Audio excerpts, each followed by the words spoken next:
Jas, and welcome to Larissa for the first time for this podcast. I'm not going to make a big deal that Larissa's really looking forward to this, but we are all together to talk about strengths and to talk about the insights, colours, and those kind of things. And the reason that Larissa really volunteered herself is that she's here to sort of represent that blue camp. Jas is representing the sort of the green group, yes. And then I'm here to kind of talk about it from the red-yellow point of view. You might have just heard, if you've listened to this in order, you might have heard the conversation with Hayley, and she's really gone into detail about the insights, colours, and we talked with Stephen as well about how to use strengths and how they've been really helpful. It's something that's been really helpful to me personally. And Jas, I can remember a long time ago that you talked about the sort of chimp management training and the insights training as invaluable, and that you could kind of delete all the other training that you've had, and because you got so much from them. So maybe if you could just kind of speak to that first of all, about why did you say that? What did you get from it straight away? For me, it gave me almost like an avenue to understand myself and how I was at different points in my career, but also understand those around me, and to have such an effective team dynamics with my team, because you understand one another. I understood the biggest thing for me personally and professionally was me understanding myself better, that self-awareness that I had of actually why I feel like I do about certain situations, and that's okay, how to almost use that as a strength, and accepting that, because I think that was, to yourself naturally you can be quite negative, but it just allowed me to accept, actually, if I do overthink things, that's fine. That is because I do lead with green, or if I am really conscious about other people around me and asking 1,000 questions, that's okay. But earlier on in my career, I think, oh God, I hope no one judges me because I'm asking questions all the time. And look at them. They seem to have it all together and they just know the answers. They can make a decision really quickly. I can't do that. But yeah, it's just allowed me to understand myself a lot better. And it might be helpful maybe if you could kind of give an example of a sort of a circumstance where having that self-awareness just helped you through that. But Larissa, was your experience similar when you kind of got your report, or was it totally different? Yeah, I think similar. I think it's about sort of understanding it and accepting the other colours, and I think valuing the other colours for when they're needed in different aspects and different circumstances. I think for me, particularly in year 6, in the sort of earlier stages of year 6, I got really frustrated with sort of the spontaneous change that would come naturally with being in 6. And I think learning about my colour and how it sort of works, and the fact that I need that structure, almost allowed me to have that insight of, okay, so we can actually deal with this change, but we have to deal with it in the way that I know I can with my colour preference. So it goes back to sort of finding those strategies or those procedures that I need to then work with the change that might arise. Yeah, I think that's perfect. And for anybody sort of listening to this who who doesn't work in education, when you talk about being in 6, that's for a primary school, that's the sort of sharp end of the pencil. That's your last year with the children, and you're trying to sort of, if there's any gaps, if there's any sort of latecomers to the school, you're doing everything you can to give them everything they need. So it's quite a changeable very picture, high isn't pressured sort of year group. And I mean, and I'm sure people can kind of relate to that. I know that my understanding is the podcast has quite big listening in the auditory department of Leicester Hospital. So shout out to them if they're listening. But maybe they can sort of picture what the year 6 would be equivalent to them. Yeah. But if I kind of go back to you, Jas, you talked about something, maybe a situation where your self-awareness helped. Yeah, I think if we look at things now, like at this point of the year, and we're looking at things like where staffing structure and where people are going to go, when you're sitting around a table and you're making those decisions, very early on in my career, or when I first became an SLT and those decisions were made, I'd think, okay, yeah, that's fine. Someone is making the decision, someone leading with like red or blue will think, right, okay, we already know what year 6 team's going to look like, or the reception team's going to look like. Whereas now, being able to understand what others may feel about certain year groups being together, or where people should go depending on their strengths. And for me, only a few weeks ago, I said, okay, should we leave it here, step away, and let's just think about it again? And really that was me thinking, right, I need that time, because I really need to think, are these colleagues going to work together, or are we better to place them in another year group? And having that time to just step back and then reapproach it, I really need. But actually it benefited the whole team. Absolutely. Because it allowed everyone that space. Actually, I've been thinking about that. That's not going to work, so I'm glad we didn't go and tell them that. And inside I'm thinking, okay, yeah, good, because that's what I thought as well. But I can voice that now, and it's okay. And that's a really perfect example there, because, and we're going to go through, I think it's most helpful to assume that maybe people don't know the colours at all when they're listening to this, so I'll sort of go through that in a second, and then maybe we can use the fact that we have those kind of preferences to add some colour to that picture. But everyone needs all of those colours, like the colours are, so if we go through that just really quickly, so blue being that kind of precision and organisation, red being the decisiveness and action and results, yellow being, you know, the sort of the creative, the inclusive, that kind of the possibilities, and green being the considerate, the bringing harmony to things, that kind of general awareness of things that need to be, like I say, considered. Every decision needs all of those things. So your perfect example is that you've got this kind of, you had this of, I just know, I've got this instinct that we need to step away and let the dust settle on this. Everyone needs that, because you've used your strength and pushed it to the front. Yeah. You know, that situation has benefited from that balance. And that's what this is all about. You know, it'd be great if you could have a leadership team where you just have 2 red, 2 yellow, 2 green and 2 blue, and then you all work in perfect harmony. And then, you know, life is never that simple, and there's a whole lot more that goes behind those things. And I think I'd speak to as well, we're speaking about something very specific, being kind of the insights colours, which to my understanding are based on the disc kind of colours, which is just they're really broad strokes, but we've all found it really helpful just as a starting point to try and also as a common language. But something else that's really great is Clifton Strengths. I know that we're doing a lot more work with that. It's just it's more specific. It's more sort of detailed, in my opinion. And I'd like to do a podcast in the future where we look at Clifton Strengths. So, and there's lots of different strengths kind of profiles, but we are focusing on strengths and we're using insights to do that today. But if we talk about kind of how we all address projects, and that's why I think would be really helpful to me if I rewind the clock and look at these kind of archetypes of. So if I call myself like a typical red, I don't think I necessarily am, but if I sort of represent the red group today, so that being, so if we're saying like it's that kind of urgency, that results orientated, that kind of decisive energy, obviously you're just freaking out just at the words over there. Jas. Complete opposite. So if I talk about how, like, my understanding of these things, so I would approach task with that kind of, I'm going into it, whatever it might be. Let's talk about, seeing as you've raised it there, we're working out how we're going to move staff around next year so that they have a great year and the school has a great year. I'm going into that task thinking, right, we're making a decision here. Like, can we make a decision today? What's the impact of it? You know, we are here and we want to get here. How is this? And that's where my head is going to kind of straight away. Would you say, like, so that if I'll come to the sort of blue side neck afterwards, but if we start with the green and say, typically, you know, I suppose, I don't want to say the stereotype, but the sort of knowledge out there is that the green is coming more with, they would want to have, like, they're considering everything, they're considering it from the people maybe first, maybe the relationships first. Yeah. That's the first, not the, what's the result of putting those two together? They're maybe thinking, I mean, I feel like I've said it. Would you speak to that? How much of that's true? How much, and then, let's go in. How much true for you? Let's start with that. Naturally, that is very true for me. Straight away, I'll be thinking about the relationships. How are these people going to get on? And then, what's the impact of that? If they're going to get on really well, I'll be thinking about what other people are going to think about where they're placed. Are they going to be happy with that decision? Is it going to cause any issues because they really had their heart set on, I don't know, being in year one for another year? So I would think about that. But I think, you know, earlier on we were discussing before the podcast, with more experience, I think that changes slightly. Yeah. Because you're aware of a bigger picture, you know, a whole school picture. So that definitely, with experience, has changed. I know that I lead with green. Of course I do. And I'll always think about relationships and people and things like that.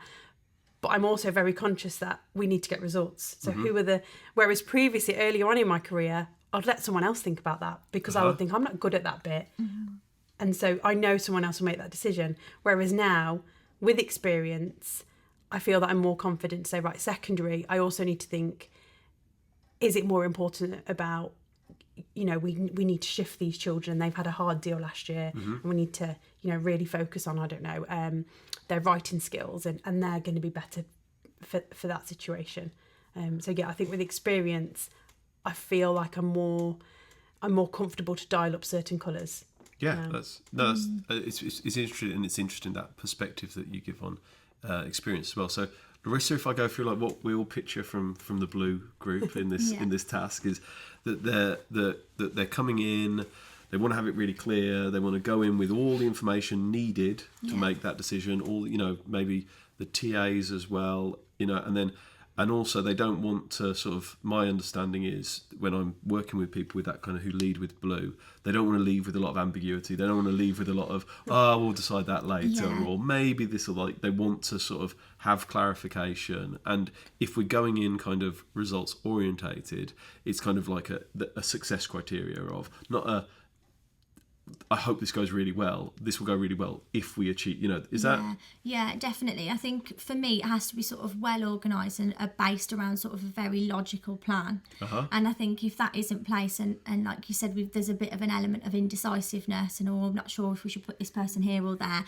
I really struggle to see past that. Okay. And I think sometimes it's because I'm aware of my colours, stepping back and thinking, okay, I almost can't be a part of this element of indecisiveness. Let's wait until they've got to a decision and they've made that decision, then I can sort of step in. And I think, again, like Jas said, it's about dialing up the other colours. So I think I do dial up my green in aspects like that. I'm very empathetic to sort of the understanding that there is indecisiveness, especially around sort of conversations like that, because it does arise in sort of education. So I think it's, again, coming back to having that experience and I think learnt behaviours through other colours and seeing how other people who with different colour preferences react to certain situations. So yeah, I think for me in that meeting, I would prefer more of a logical, this is a clearly organised plan, but it doesn't always go like that. That's, yeah, I appreciate that, and I think you're both, you know, not to embarrass you, but you're both, you know, very, very good professionals, and you can hear the reflection that's gone into that.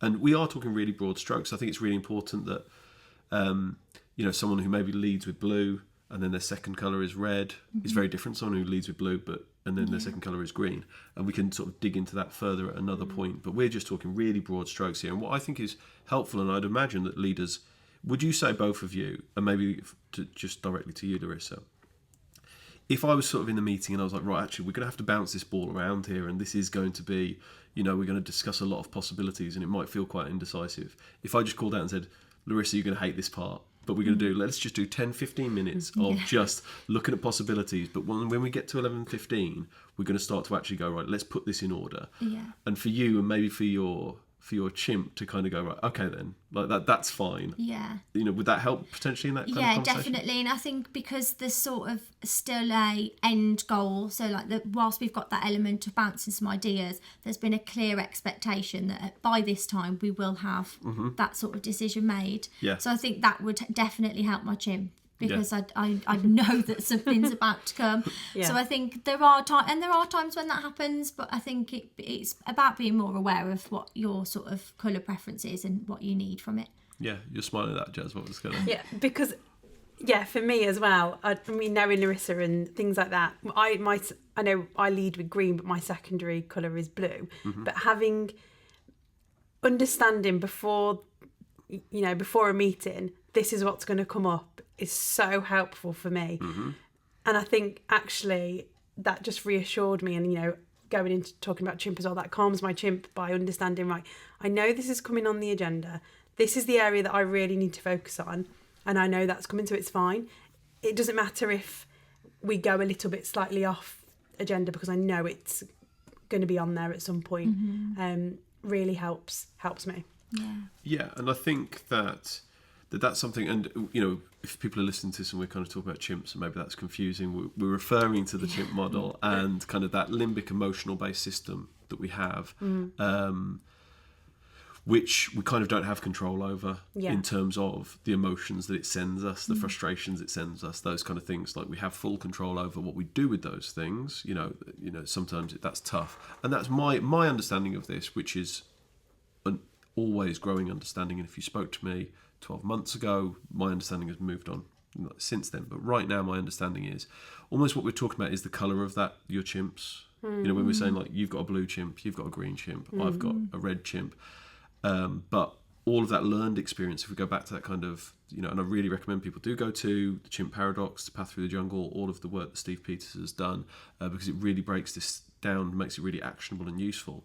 But then what goes into your computer, which is like your programmable system, which supports your chimp, that's what we're talking about there. Yeah. So your colour is going, oh, I need order here, or they're not talking about, but it goes to the computer and goes, yeah, but we need a balance here. And that's I think that's what's coming through for all of us is we need a balance. And just because, and that can be that was one of the big things for me is, one, I looked at when somebody, you know, I don't want this to sound negative, but when someone was frustrating me with their, like, you know, they might be going, yes, but Alan, we've already done it like this and we've already decided this. And I'm like, yeah, but this isn't going to get the result. It doesn't matter that we've decided it. I would get frustrated with that kind of blue energy. No offence, Larissa. It's not you. It's not you, but, you know, not to. But then I started to see this is really needed. And actually, a lot of my problems come because I just don't bring that green-blue energy naturally. So if I just shut up and listen to this person, I don't have to, because we can talk about that. That can be really draining for someone. When I'd imagine when you're into that world of ambiguity and like it can be quite a draining tasks when you're and Jas, when you do have to be really urgent and this has to change, right? That kind of puts a lot of pressure on you. Yeah. That's kind of a really helpful self-awareness as well, because we all have to do those things. It just drains our energy faster, and that's, you know, there's all that research around burnout. I think if you're listening to this in order, I talk about that in the last podcast, that actually burnout is more connected to the amount of time you spend doing something that doesn't come to you naturally, rather than the amount of work that you do. You know, you can do a relatively small amount of work, but if it is something that's completely different to in your frustration kind of zone, but not to get too far off point. Like let's move on to something else. Again, like for me, to kind of help leaders with the, you know, to balance their group. We've both worked together, you know, at various schools now, in various different sort of ways. One of the things that I started doing, Jas, was that I started. So if we look at meetings, and actually, if we take a step back, so I've talked about the red, we've talked about blue, green, blue, and if I talk about yellow, again, it's secondary for me. It would have been great to have someone representing the yellow party, and I mean, the irony is, like, they really want to be involved. Like, that's and they're not here. So just, like, please, like, any sort of, like, hateful comments, feel free to email them in. I deserve them. That's completely my decision. But that kind of involvement, being involved in the decisions, if you turn up to sort of that conversation, we've already talked about this, and we think this, and this. The yellow in the group is going to hate that. Being involved, like, also kind of... let's get other people involved. Why don't we get the teachers involved and they can talk about, you know, that's really, really natural. But also kind of that thing about possibilities of you're unlikely to hear a yellow person say, come on, let's make a decision here. Because, like, we could put these two together. That's a good idea. And then we could do this and then we could do this. And then, whilst you can feel... this end, I can feel this part. One going like, I'm not controlling the logistics. The other is like, there's so many more relationships potentially getting damaged here. And then, but... you absolutely need to do that to keep moving forward. I really believe, I'm not going to be able to quote this correctly, but being successful means you know what used to work. And, you know, we all have been in schools that we're really proud of and have been successful. But what we have to do moving forward, you know, what modern times and what modern education needs has changed, hasn't it? In 2 years. And it will change again over the next sort of every single time period. So we can't stay where we are. We need that yellow energy, which is always looking for possibilities, always looking for... But that yellow energy needs that blue energy to get the rubber on the road. Or it's just like flying off into the distance like a hot air balloon with nothing. You know, we need everything. So so in terms of that, that's kind of that balance. So let's move on to, again, something practical. So meetings, like turning up to meetings... I'd like to kind of look at what are the meetings that you... I don't want to say this into... I don't want to get anybody into hot water. But what are those meetings that typically you find frustrating? And what are like those helpful elements? I think we've touched on it a little bit, but one of the things I started doing, Jas, maybe you could start by speaking to this, is because I'm very comfortable, the natural red in me is very comfortable with just a snap meeting, Alan, we're turning up, and that's it. I'm very comfortable with that. This kind of self-awareness has taught me that not everybody is, and that's a very unkind thing to do to sort of that more introvert side of the group. So I started to send off quite detailed agendas of these are all the things that we're going to talk about, and then real specific, Jas, can you bring information on this? Can you... Yeah. I don't know if that was... If you could break my heart and tell me that was completely helpful. No, it was massively helpful because it made me think, okay, right, I know what I'm walking into now. So I know Alan's... At some point in the meeting, Alan's going to ask me for percentages on GLD or interventions or something like that. Rather than Alan just asking me that question in a meeting, that would put me on the spot and I would hate that. I know the answer, but I would be thinking, oh, where is it? Where, you know? But if I come to the meeting ahead of time, everything's prepared, that meeting is far more productive. Absolutely. And it just means that everyone around the table, you can just feel it, you can just sense it. Everyone is prepared, everyone's ready, and you achieve what you set out to achieve in that 15-minute window. Actually, if that wasn't in place, that meeting could have gone on for an hour, and actually by the end of it, you're still no clearer with the percentages or what your next steps are. Yeah, absolutely. And so same sort of question to you, Larissa. When it comes to meetings, what are meetings that, you know, that you find, I don't know, maybe more frustrating? What are ones you find like, oh, that was actually like, that was good, that was like, you walk away with a more sort of positive feeling? I think the indecisiveness of meetings sometimes, and they do naturally occur, I think, sort of when you're bouncing ideas of different people, whilst it's needed, I almost struggle to zone in to what's actually expected at the end. So I find those quite tricky. But again, it goes back to sort of knowing your colour preference and how you can support it. So again, whilst the ideas are bouncing around, I try to sort of think of my own process or my own plan. Okay, if we're going to go with that idea, what's that going to look like? If we're going to go with that idea, what's that going to look like? But before we get there, that plan before. I'm really lucky that in the senior leadership team that I'm with at the minute, I've got somebody who is also very high blue. So they tend to come to the meetings with a sort of agenda, a very sort of detailed agenda. And whilst there's question marks, and we were speaking earlier about certain aspects that might sort of come up that we have to sort of question and discuss, problem solve, I know it's coming up. So that really helps me. So I can sort of, whilst it is that indecisiveness and we're going to have that conversation about what approach are we going to take, I can see that it's actually coming up. So my sort of chimp and my colour I can prepare my colour for that. And I find that really useful. Yeah, I think that's a really interesting way to put it as well, like prepare my colour for that. Like, because I do think that kind of separation is like, this isn't me, it's not them, it's my colour that's frustrated and it's their colour, which is like...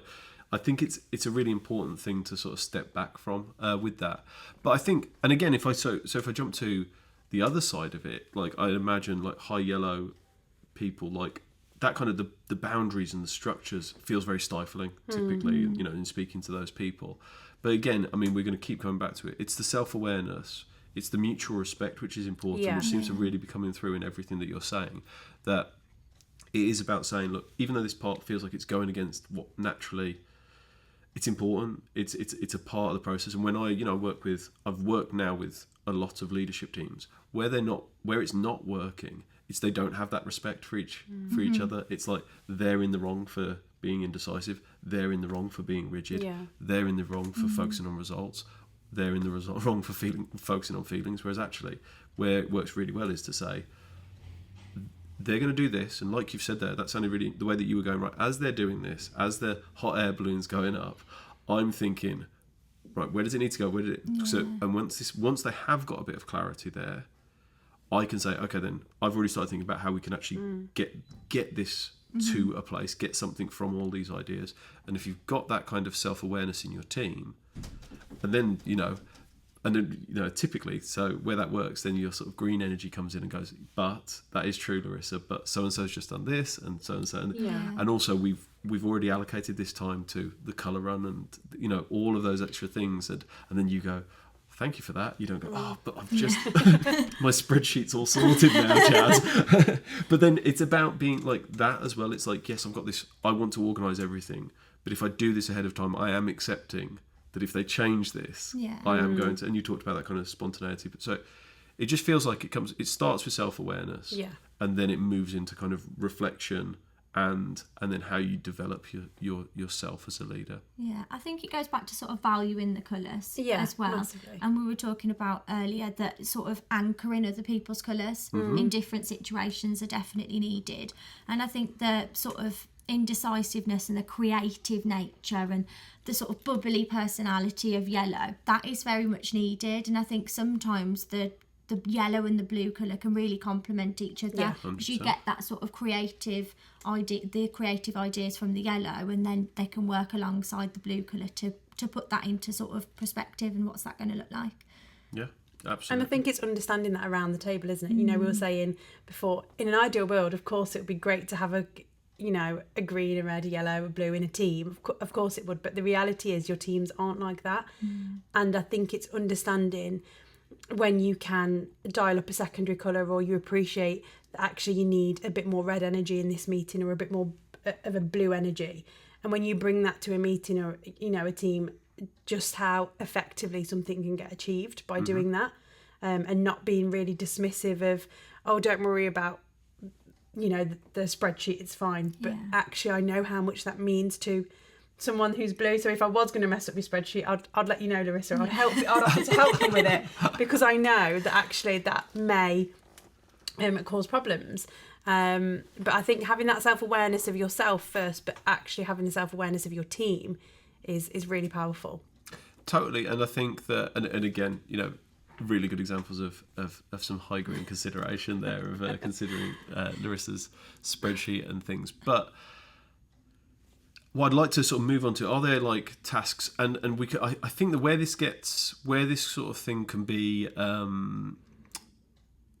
misused is that people start going, right, okay, well, the red person can do all these tasks, the green person does these tasks, the blue, the yellow, and the blue, we won't ask them to do this, and the red we won't, because that's just not reality. Like, if you could live like that, well, that's beyond a sort of dream scenario. But I actually think it's not that healthy as well, because you're almost like all that experience that you've learned, and the way that you can dial up those other colours, as you put it, and I know that's the language we use, you wouldn't have that if you had kind of just been in a room where all you have to do is really play to your strengths. So I actually, I think that one, it's not realistic and not really possible. I've never seen it being possible. But two, it also, it doesn't, but what you do want is you want to avoid burning people out. You want people playing to their strengths, and especially with, I can remember a conversation we had a long time ago, and I think I've referenced it in other sort of these podcast conversations, is that you had those more direct conversations, and it was becoming more and more part of your role sort of as you were sort of moving into more senior positions. But the way you came from it was this kind of really green way to be read, to be, they need to know this information, and me not being direct and communicating it clearly, that's unkind. That's an unkind thing to do, for them to be walking around and they don't know that there's this problem that's coming for them. So for me, I'm just like, it's a task, it's got to be done. It helps them, but I'm coming from it as a, the big result I focus on for my red energy is everyone coming in and doing a job that they find meaningful and purposeful, and everyone's succeeding and being happy. That's the result I'm always driving for. So in my head, that's a task, So having this conversation is part of driving them to. Whereas you, I absolutely used to hate having those conversations, because I didn't want to. I hate conflict. I didn't want to upset anyone or offend anyone. But actually, the more experience I gained, I realised I'm not supporting them. I'm not doing them any justice. But also, it's not good for me professionally either, because I've got a team around me that rely on me, and I'm being really unkind by not letting them know, these books, or, you haven't done your marking, or we can't carry on like this. And actually, the more conversations I have, like those conversations aren't as, to put it plainly, as scary as they were when I was first in leadership, because of the way that they're structured now. You don't need, and I think it's understanding as well that if it's a hard message, yes, I know that I need to get that message across. By the end of the meeting, they need to know that we can't carry on like this and we need to change certain things. I don't need to be unkind by doing that, and I don't need to be so direct, but let them know.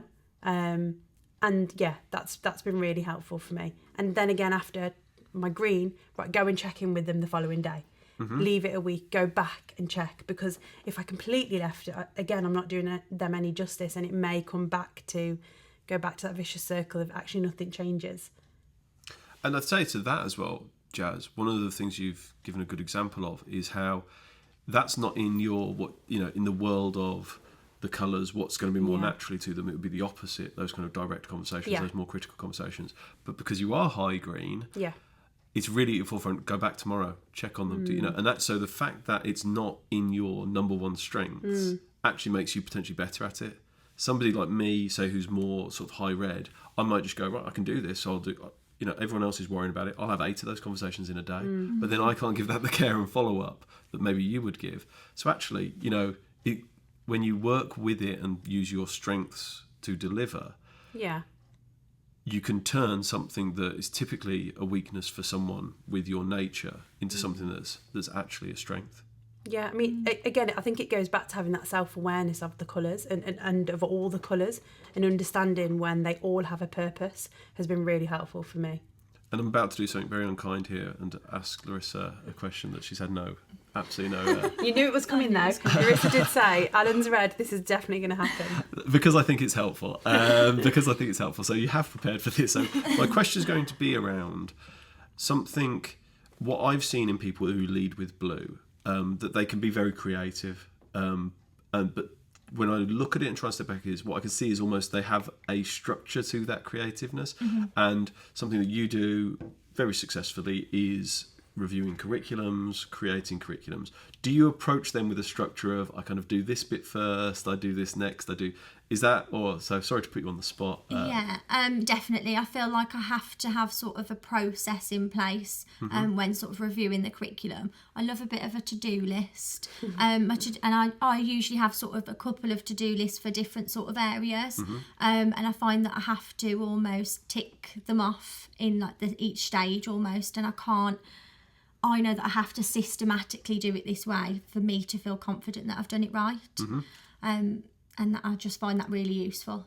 And what I'd say to that, and this is where I think a misconception is, and I think you've both illustrated it really well, and I think this is potentially a really good place for us to wrap up. So I think the closing thoughts is, like, if there's anybody that, they know they're hearing this and they're thinking that they're high green and maybe they're about to go into a leadership position, what advice would you have for them? And the same for you, if you're, if we close up with kind of thoughts on, if you think you're high blue, you're going into these situations, maybe it feels daunting when there's all these unknowns. Here's my advice to you. So if we can kind of close with that. But what I'd say, and I don't want to embarrass you, Larissa, is that there's kind of this misconception that sort of blue is boring because it's got this precise ordered nature. But the curriculums you create are really, really engaging, and the children get loads from them, and the work that they create is really fantastic, and that you can see how lit up. I can remember with DT and the working kind of fairground rides and things like that, and it's anything but that. But what you've got is it's not about there's this rigid, it's about having structure so that you cover everything, and what you create. You don't have to speak to this because I feel like I'm really embarrassing you. But that's, I don't know, Jas, you're really nodding there. Would you agree with me on that? 100%, yeah.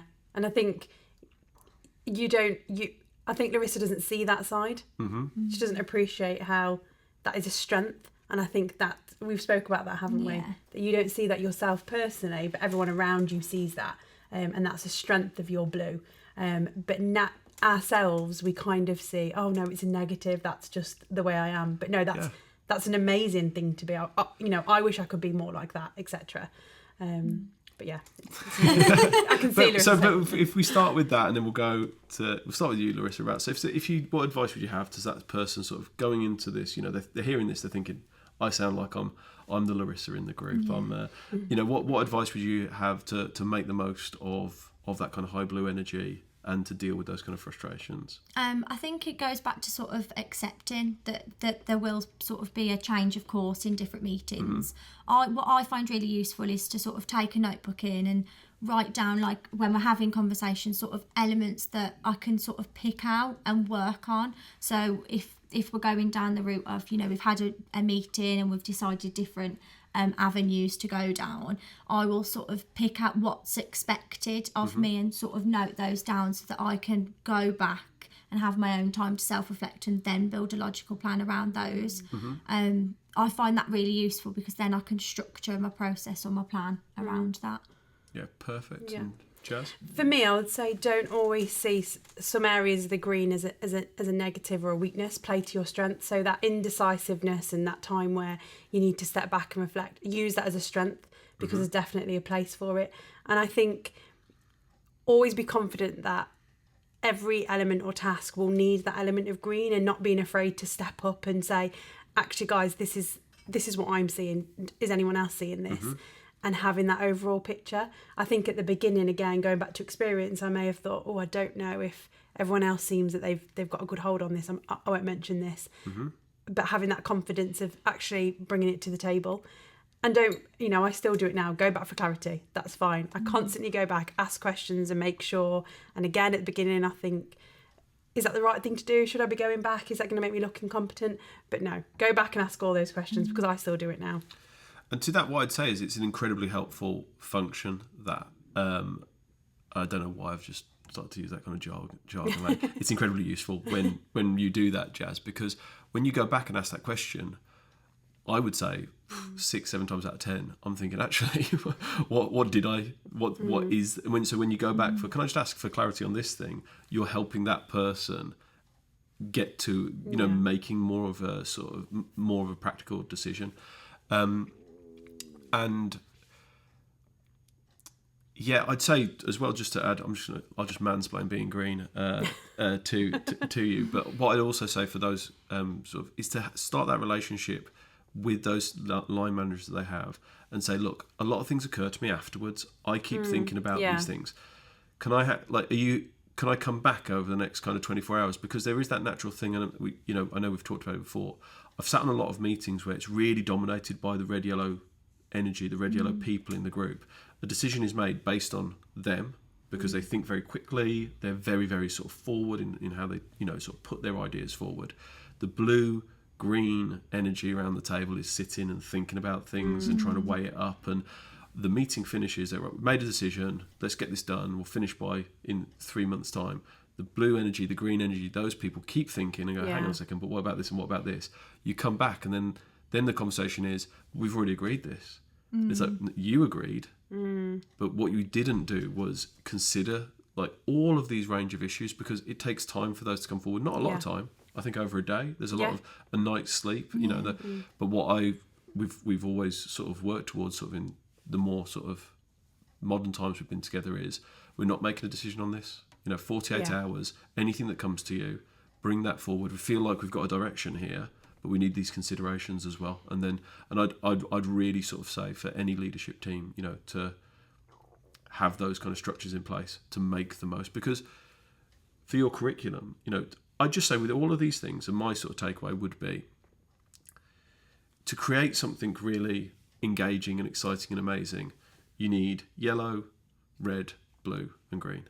To create something really structured and that's really going to work and that is really repeatable, you need blue, green, yellow and red. Everything that you do, even if it feels like it leans towards something, you need all those other elements as well, or it's going to be totally unbalanced. So and we'll just go back to that thing. First, that self-awareness, knowing yourself really well, especially when people are counting on you as a leader. That's your first duty to your team. The second thing is knowing your strengths and not being falsely modest about it, and and knowing your strengths, and then accepting your frustrations. I think you've said there a lot. Accepting your frustrations, but going back to your strengths and then overcoming them, because everything that comes naturally to you, it really benefits your team, and your team really needs it as well.